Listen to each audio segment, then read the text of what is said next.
ध्रुव की बात सुनकर लारा हैरानी के साथ उसे मुस्कुराते हुए देखती रही। वैसे तो लारा को आखिरकार वो आजादी मिल गई थी जिसकी उसे तलाश थी, लेकिन इसके बावजूद उसे मनी मन कुछ अधूरा लग रहा था। तभी ध्रुव ने मैदान में मौजूद सभी लोगों की तरफ देखते हुए कहा, सभी लोगों से मेरी गुजारिश है कि ये मुकाबला यहीं पर खत्म हुआ। अब आप लोग अपने अपने कामों में वापस लौट सकते हैं। इतना कहकर ध्रुव ने अपना सिर ऊपर उठाया और फिर वो पेड़ों के पास खड़े सभी लोगों को देखकर मुस्कुराने लगा। इसके बाद वो तुरंत मुड़कर कुछ कदम आगे चला, जहां से उसने अपनी भारी काले रंग की तलवार उठाई और उसे एक झटके में पीठ पर टांग दिया। ऐसा करते ही ध्रुव अनगिनत नजरों के सामने मैदान से बाहर जाने लगा। फिर ध्रुव चलते चलते थोड़ी दूरी पर पहुंचा ही था कि अचानक से उसे एक आवाज सुनाई थी, जिस वजह से वो सहम गया। ध्रुव शौर्य, आपको कुछ देर यहीं रुकना पड़ेगा। दरअसल कुछ बातें हैं जो हम आपसे करना चाहते हैं, इसलिए आप बाहर नहीं जा सकते। और मैदान में गूंजती ये आवाज सुनकर ध्रुव ने एक गहरी सांस ली, जिसके बाद उसने कसकर अपनी मुट्ठी बंद की। वहीं उस बड़े से पेड़ पर खड़े युगराल ने जैसे ही आवाज सुनी तो उसके चेहरे पर भी परेशानी साफ दिखाई देने लगी। फिर उसने तुरंत अपनी नजरें पत्थर की कुर्सी पर बैठे अंबर दल के बुजुर्ग ओलाफ की तरफ की, जो फिलहाल थोड़ा अजीब दिख रहा था। यही देखकर युगराल ने धीमी आवाज में खुद से कहा, मारे गए, कहीं ध्रुव को किसी ने पहचान तो नहीं लिया। ये कहते वक्त युगराल के शरीर से शक्तियां लगातार बाहर निकलने लगी थी। दूसरी ओर जैसे ही ओलाफ की बात मैदान में गूंजने लगी तो वहां मौजूद सभी की नजरें एक बार फिर ध्रुव पर चली गईं। इतने में लारा ने भी अपने मुंह से खून पोंछते हुए ध्रुव की तरफ देखा, जिसके बाद उसने पलटकर बुजुर्ग ओलाफ और बाकियों से कहा, बुजुर्ग ओलाफ, आज के मुकाबले में मैं सच में ध्रुव से कमजोर थी। इस पर बुजुर्ग ओलाफ ने अपना हाथ हिलाते हुए लारा से कहा, लारा, ये बात तुम्हारे मुकाबले को लेकर नहीं है, इसलिए मेरी समझाइश रहेगी कि तुम मैदान से अलग हो जाओ। और ओलाफ के चेहरे को देखकर एक पल के लिए तो लारा भी हैरान हो गई। वो पहले तो थोड़ा झिझकने लगी, लेकिन बाद में उसने अपना सिर हिलाकर अपने जख्मी शरीर को घसीटते हुए अलग होना ही सही समझा। इस दौरान अंबर दल के बहुत से मेंबर्स उठकर खड़े हो गए और लारा के बैठने के लिए जगह बनाने लगे। इतने में पेड़ के पास खड़े हकीम जारांत के चेहरे पर काफी हैरानी दिखाई देने लगी, जिसके साथ उन्होंने सवाल किया, अब क्या कर दिया इस लड़के ने। ये कहकर वो मेघावत की तरफ देखने लगे, जो जारांत जैसे ही हैरत में पड़े हुए थे। फिर एक पल के लिए कुछ सोचकर मेघावत ने परेशान होते हुए कहा, कहीं ऐसा तो नहीं कि अंबर दल इसे जबरदस्ती रोकना चाहता है, क्योंकि ये दल की होने वाली लीडर से मुकाबला जीत गया। ये सुनकर जारांत ने अपना सिर हिलाते हुए कहा, नहीं, वो लोग ऐसी बेवकूफी कभी नहीं करेंगे, नहीं तो अंबर दल का नाम खराब हो जाएगा। इतना कहकर जारांत ने तुरंत बगल में खड़े युगराल की तरफ देखा और अचानक कुछ महसूस कर उन्होंने सवाल किया, युगराल, सब ठीक तो है। जाहिर सी बात है कि एक ताकतवर हकीम होने के नाते हकीम जारांत की अंदरूनी शक्ति मेघावत से काफी ताकतवर थी। यही वजह थी कि युगराल के शरीर से निकलती शक्तियों को वो अच्छी तरह समझ पा रहे थे। वहीं जारांत के सवाल पर युगराल ने तुरंत अपना सिर हिलाते हुए जवाब दिया, नहीं तो कुछ भी तो नहीं हुआ। इसके साथ ही वो लगातार ध्रुव की पीठ की तरफ देख रहा था। दरअसल वो अच्छे से जानता था कि अगर गलती से भी ध्रुव की पहचान अंबर दल के सामने आ गई फिर तो उसके लिए बहुत बड़ी मुसीबत खड़ी हो जाएगी। वहीं जैसे ही ओलाफ ने अपनी बात कही तो पूरे मैदान में एक अजीब सा सन्नाटा छा गया। इस दौरान बहुत सी हैरान नजरें ध्रुव की तरफ देखे जा रही थी, जो अपनी जगह पर से जरा भी नहीं हिल रहा था। इस दौरान ओलाफ भी ध्रुव को ही देख रहा था और वो लगातार अपने हाथों में शक्तियां इकट्ठा करने लगा। ऐसा इसलिए क्योंकि अगर ध्रुव ने गलती से भी भागने की कोशिश की तो ओलाफ अपनी शक्तियों के इस्तेमाल से उसे तुरंत रोक देता। फिर मैदान का वो अजीब सन्नाटा कुछ देर तक बरकरार रहा। इतने में ध्रुव ने धीरे धीरे मुड़ना शुरू किया, जिसे देखकर ओलाफ उस पर हमला करने के लिए तैयार होने लगा। लेकिन तभी ध्रुव ने आवाज में शांति के साथ ओलाफ से कहा, बुजुर्ग ओलाफ, वो कौन सी बात है जिसके लिए आप मुझे रोकना चाह रहे हैं। और इस सवाल के तुरंत बाद मैदान में मौजूद सभी की नजरें बुजुर्ग ओलाफ की तरफ होने लगी। जाहिर सी बात है कि अंबर दल के कुछ बुजुर्गों के अलावा बाकी किसी भी मेंबर को इस बात की खबर भी नहीं थी कि आखिर ओलाफ ध्रुव को क्यों रोकना चाह रहा था। इतने में ओलाफ अपनी जगह पर से खड़ा हुआ और उसने सभी के सामने ध्रुव की तरफ देखते हुए भारी आवाज में कहा, मुझे लगता है कि तुम्हें हमारे अजीज दोस्त मिशाक के मरने के बारे में तो पता ही होगा, जो कुछ महीनों पहले ही मरा था, है ना। और जैसे ही ओलाफ के मुंह से सवाल निकला तो मैदान में अजीब सी फुसफुसाहट सुनाई देने लगी। सभी जानते थे कि अंबर दल के लिए मिशाक बहुत ही खास था। यही वजह थी कि अंबर दल के बुजुर्गों से उसका रिश्ता काफी मजबूत था। इसलिए जब कुछ वक्त पहले उसकी मौत हुई तो अंबर दल में एक अजीब सी हलचल फैल गई। यहाँ तक कि अंबर दल ने एक खास टीम तैयार करके उसे होनारा शहर तक भेज दिया ताकि वो इस मामले की अच्छी तरह से जांच करें।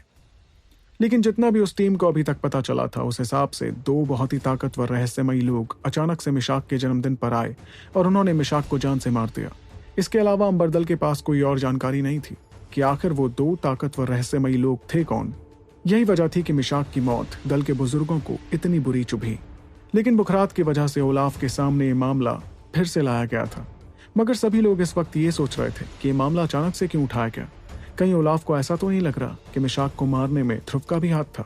और जैसे ये सवाल सभी के जहन में आया तो बहुत से लोगों को तो यकीन ही नहीं हुआ कि ऐसा कुछ हो भी सकता था। ऐसा इसलिए क्योंकि सभी जानते थे कि मिशाक एक द्रोण रैंक का ताकतवर योद्धा था। रही बात ध्रुव की, तो वो ज्यादा से ज्यादा एक महादक्ष था। इसका मतलब दोनों की ताकतों के बीच का फासला आसमान और जमीन के फासले जैसा था। तो फिर ध्रुव कैसे मिशाक को जान से मार सकता था? लेकिन ओलाफ तो ऐसी बातों को नजरअंदाज करता रहा, बल्कि वो तो इस वक्त लगातार ध्रुव को ही देखे जा रहा था और उसके जवाब का इंतजार कर रहा था। इस दौरान ध्रुव के हाथ जरा से कांपने लगे, लेकिन उसे कोई भी महसूस नहीं कर पाया। इसके साथ ही उसके दिल की धड़कन भी काफी तेज हो गई, जिसे उसने एक गहरी सांस लेते हुए शांत किया। फिर जैसे ही उसके दिल की धड़कन शांत हुई तो वो पलट कर एक बार फिर मैदान में मौजूद अंबर दल के सभी मेंबर्स की तरफ देखने लगा। और एक पल कुछ सोचने के बाद ध्रुव ने थोड़ा हैरान होते हुए ओलाफ से सवाल किया, बुजुर्ग ओलाफ, तो आप इस बात से कहना क्या चाह रहे हैं? कहीं ऐसा तो नहीं कि आपको ऐसा लग रहा है कि मिशाक की मौत के पीछे मेरा हाथ था? ये सुनकर ओलाफ ने मुस्कुराते हुए ध्रुव से कहा, अच्छा, तो क्या ये सच है? इतना कहकर उसने मुस्कुराते हुए पास ही बैठे बुकरात की तरफ इशारा किया और भारी आवाज में ध्रुव से आगे कहा, इत्तेफाक से लारा और बुकरात भी मिशाक के जन्मदिन के लिए मोहार महल में मौजूद थे। इसलिए जब उस रहस्यमयी लड़के का मिशाक से मुकाबला हो रहा था, तब बुकरात की भी उस लड़के से लड़ाई हुई थी। इस दौरान बुकरात ने उस रहस्यमयी लड़के का चेहरा देखा था, लेकिन वो दावे के साथ कुछ नहीं कह सकता था कि आखिर वो लड़का था कौन। मगर कुछ ही वक्त पहले उसे यकीन हो गया है कि वो रहस्यमयी लड़का कोई और नहीं बल्कि शौर्य दल के साहिबजादे ध्रुव शौर्य ही थे। और ओलाफ की बात के तुरंत बाद एक खौफनाक खामोशी पूरे मैदान में गूंजने लगी। साथ ही सभी के चेहरों पर एक हैरानी थी, जिसके साथ वो ओलाफ को देखे जा रहे थे। दरअसल वो लोग ये सोच भी नहीं पा रहे थे कि आखिर ध्रुव ने ऐसा काम किया तो किया कैसे। वहीं ओलाफ की बात सुनकर पेड़ पर मौजूद हकीम जारांत और मेघावत के मुंह भी खुले के खुले रह गए। जब होनारा शहर में मिशाक की मौत हुई थी, तब खुद मेघावत हड़बड़ाते हुए वहां पहुंचे थे। इसलिए उन्हें समझ आ गया था कि जिस रहस्यमय इंसान ने मिशाक को जान से मारा था, वो जरूर उसके बराबर तो ताकतवर था ही। लेकिन अगर मिशाक का कातिल सच में ध्रुव था, तो इसका मतलब तो ये होता कि ध्रुव भी एक शक्ति सम्राट था। इसलिए मेघावत की समझ में एक बात नहीं आ रही थी कि एक जवान लड़का जो 20 साल का भी नहीं हुआ था, वो आखिर कैसे एक शक्ति सम्राट हो सकता था। क्योंकि अगर कोई अपनी माँ के पेट से भी ट्रेनिंग करता हुआ आए, तो भी इतनी कम उम्र में ये रैंक हासिल करना नामुमकिन था। इस दौरान मेघावत और जारांत एक दूसरे को हैरत में देखते रहे। उनके चेहरों की परेशानी इस वक्त साफ साफ नजर आ रही थी। वैसे तो मनी मन वो इस बात को समझते थे कि ध्रुव का वो रहस्यमय इंसान होना तकरीबन नामुमकिन था, लेकिन उन्होंने ध्रुव को ऐसी चीजें करते हुए पहले भी देखा था जिसे लोग तकरीबन नामुमकिन समझते थे। यही वजह थी कि वैसे तो ओलाफ के लफ्ज पर लोग यकीन नहीं कर पा रहे थे, लेकिन मेघावत और जारांत इस बात को भी समझते थे कि ओलाफ इतना बेवकूफ तो था नहीं कि बिना यकीन के ऐसा इल्जाम लगा दे। लेकिन जो सवाल सभी के दिमाग में इस वक्त गूंज रहा था, वो ये था कि क्या ओलाफ के पास इस बात का कोई सबूत था कि ध्रुव ही मिशाक का कातिल था? और अगर गलती से भी ये बात सच निकली, फिर तो ये जवान लड़का सच में बहुत खतरनाक था। वहीं इस वक्त मेघावत और जारांत से थोड़ी दूरी पर इंद्रवदन, जोरावर और बाकी सभी लोग भी परेशान दिख रहे थे। ओलाफ की बातें मानना उनके लिए भी काफी मुश्किल था, लेकिन अगर उनकी बातों में जरा भी सच हुआ, फिर तो सभी ने ध्रुव की जिस मौजूदा शक्ति को देखा था, वो तो सिर्फ उसकी असली शक्ति का एक हिस्सा थी। दूसरी ओर ध्रुव ने मैदान में फैले सन्नाटे को अच्छी तरह से महसूस किया और सभी की नजरें घुमाते हुए सभी के हैरान चेहरों को देखा। और फिर नजरें घुमाते हुए उसकी आंखें आखिर में लारा तक पहुंची, जो ध्रुव पर यह इल्जाम लगते देखकर दंग रह गई थी। इतने में ध्रुव ने अचानक हंसते हुए ओलाफ की तरफ देखकर कहा, बुजुर्ग ओलाफ, सच कहूं तो मुझे आपके दल के अजीज दोस्त मिशाक की मौत के बारे में सुनकर काफी बुरा लगा था, लेकिन उनके मरने का मतलब ये थोड़ी है कि आप किसी पर भी ऐसे इल्जाम लगाते फिरेंगे। सभी लोग अच्छे से जानते हैं कि मिशाक एक द्रोण रैंक का योद्धा था, और तो और जिस कातिल ने उन्हें जान से मारा था, वो इतना ताकतवर था कि उसने सभी के सामने मिशाक को मार दिया। इसका मतलब कि वो रहस्यमय इंसान जरूर शक्तिमान रैंक का तो होगा ही। अब आप ही बताइए, क्या आपको लगता है कि मैं शक्तिमान रैंक के योद्धा जितना ताकतवर हूँ? क्योंकि अगर आपको ऐसा लगता है, फिर तो आप मुझे कुछ ज्यादा ही ताकतवर समझ रहे हैं। और तो और आप ऐसा इल्जाम मुझ पर बुजुर्ग बुखरात की बात सुनकर लगा रहे हैं। इसका मतलब आप सिर्फ उनकी बात पर यकीन करके इस बात को मान रहे हैं कि मैंने मिशाक को जान से मार दिया। माफ कीजिएगा, लेकिन इस पर आपके अलावा कोई और यकीन नहीं करेगा। वहीं ओलाफ इस वक्त ध्रुव की मुस्कुराहट को देख रहा था और मनी मन उसे भी पता था कि ध्रुव बचने की ऐसी कोशिश जरूर करेगा।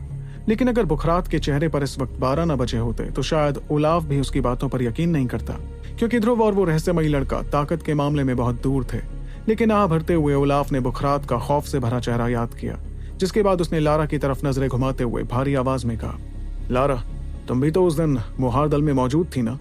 वैसे तो तुमने उस रहस्यमयी लड़के की शक्ल नहीं देखी, लेकिन क्या तुम ये बता सकती हो कि शरीर के मामले में ध्रुव और उस रहस्यमयी लड़के में कोई फर्क था या नहीं? और ओलाफ की बातों के साथ ही मैदान में मौजूद सभी की नजरें एक झटके में लारा की तरफ हो गईं। इसमें ध्रुव की नजरें भी शामिल थी, जो दरवाजे के पास खड़ा था। वहीं ओलाफ के इस सवाल को सुनकर लारा ने धीरे से अपना सिर घुमाते हुए ध्रुव को गौर से देखना शुरू किया। फिर जैसे जैसे लारा ध्रुव को देखती गई तो मैदान में मौजूद लोगों की धड़कनें तेज होने लगी। सभी जानते थे कि ऐसे मौके पर लारा की बातों से ध्रुव पर शक और ज्यादा बढ़ जाएगा। फिर अगले कुछ पलों तक मैदान में एक अजीब सी शांति बरकरार रही, जिसे तोड़ते हुए लारा ने धीरे से कहा, बुजुर्ग ओलाफ, वो रहस्यमयी लड़का एक बड़ा सा काले रंग का कोट पहने हुए था जिससे उसका शरीर ढका हुआ था, इसलिए मैं इस बात का पता नहीं लगा सकती कि ध्रुव और वो लड़का एक ही है या नहीं। और लारा के मुंह से ये जवाब सुनकर ध्रुव ने मन ही मन एक राहत की सांस ली, लेकिन उसके जवाब से ओलाफ के चेहरे पर हल्की परेशानी दिखाई देने लगी। तभी अचानक ओलाफ के पास बैठे बुखरात को कुछ याद आया और उसने तुरंत चिल्लाते हुए कहा, हाँ, मुझे एक और बात याद आई। उस दिन उस रहस्यमयी लड़के ने एक बहुत ही खतरनाक सफेद रोशनी का इस्तेमाल कर मिशाक को मारा था। फिर बुखरात की बात सुनते ही पेड़ के पास खड़े जारांत, मेघावत, इंद्रवदन और बाकी सभी लोगों के चेहरे का रंग बदलता हुआ समझ आने लगा।